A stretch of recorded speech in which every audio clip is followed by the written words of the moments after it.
Hello, how are you, folks? Now, these young kids at the BFI have asked me to ask you the question about mainstream versus alternative queer cinema.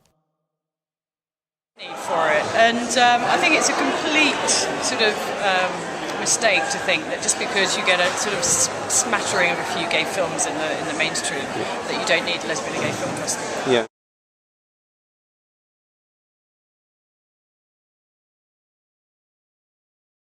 I think it is becoming a bit more mainstream, which of course is a good thing because it's saying that things are becoming a lot more acceptable. Yeah. But I do like the exclusivity myself of having a gay, lesbian type specific activity. I'm seeing in the mainstream are much more kind of safe.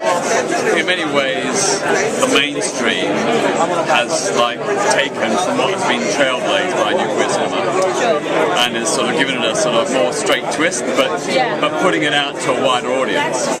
Hello, how are you?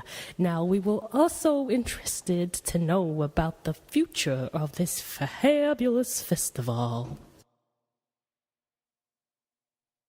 The pioneering role of new queer cinema has been to put issues of sexuality and identity into the mainstream. Thing where nobody wants to see this getting any smaller because people come from all over the world to this film festival.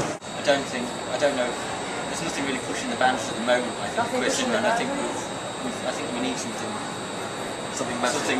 But then, so can you push the boundaries? Are there any boundaries to be left to push with queer cinema? I think it's fantastic there's a lesbian and gay film festival and you need some or even trans stuff, but which is great because what it does is it highlights films, sometimes like this one that are coming out later in the year or films that actually have been out for a while in other countries that have a gay theme or have gay characters in it, which is a really great way of kind of aggregating, collating, curating all the cinema that's been out there. But Hello, how are ya? Now, here we have some comments on new queer cinema.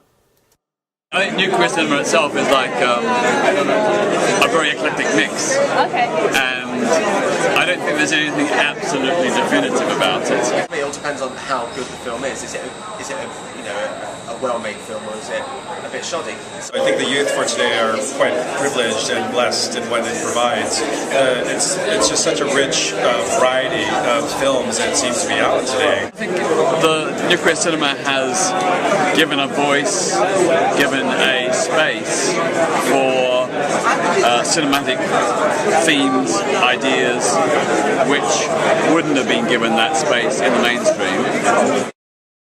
Hello, how are ya? Now, can anybody predict the future of queer cinema?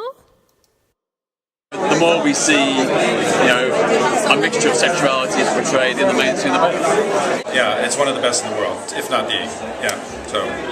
Thank you very much. Sure, yeah. I think the lines between what is traditionally queer cinema and what is traditionally straight cinema will blur even more.